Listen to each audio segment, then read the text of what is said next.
The ceasefire, the second between the two sides to be brokered by Egypt this year after a previous day-long flare-up in May, came into force late on Saturday.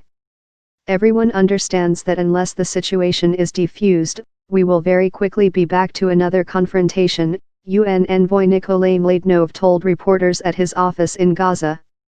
Israel said that in the initial hours of the ceasefire, militants fired 2 rockets across the border, of which one was intercepted by its Iron Dome system. There were no reports of an Israeli counter-attack in Gaza. Later, 2 mortar bombs were fired towards Israel, which responded by striking the launch tube, the military said. Weekly clashes at the Israel-Gaza border have kept tensions at a high for months. More than 130 Palestinians have been killed by Israeli forces during protests at the frontier held every week since March, including a teenager on Friday, Gaza medics said. There have been no Israeli fatalities. Israel says Hamas has been orchestrating the demonstrations, dubbed the Great March of Return, to provide cover for militants' cross-border attacks. Hamas denies this.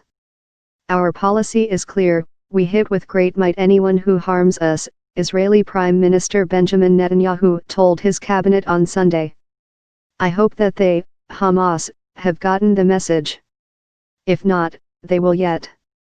Also on Sunday, Israel's military said it fired on a Hamas terrorist squad that was launching a helium balloon bearing flammable material into Israeli fields from northern Gaza. Palestinian medics said 1 man was wounded. Israel says it has lost at least 7,000 acres, 2,830 hectares, of farmland and forests to a recent surge in fires started by Gaza militants using incendiary balloons and similarly rigged kites. Hamas said border demonstrations, at which Palestinians have been demanding the right to return to land lost when Israel was created in 1948, would continue and that the onus of restraint was on Israel. Let the enemy end its aggression first and then the resistance will stop, Hamas leader Ismail Haniyeh said in a eulogy for Amir al-Namara, 15, and Loa Kyle, 16, who were killed when a half-constructed high-rise they were playing in was hit by an Israeli missile.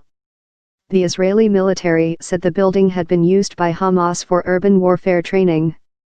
12 others, passers-by and visitors of a nearby public garden, were wounded in the attack, one of dozens of Israeli airstrikes on the densely populated enclave on Saturday, which damaged residential and office buildings, shattered car windows and caused panic among residents.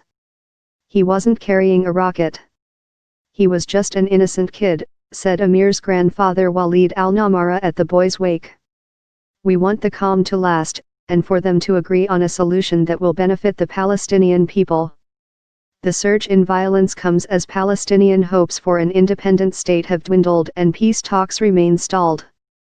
Gaza, home to 2 million people, most of whom depend on foreign aid, has been under Israeli economic sanctions for 12 years. Separately, a Fatah faction militant and his son were killed in a blast in a building in Gaza on Sunday. Police said the man accidentally set off an old Israeli shell he was trying to dismantle.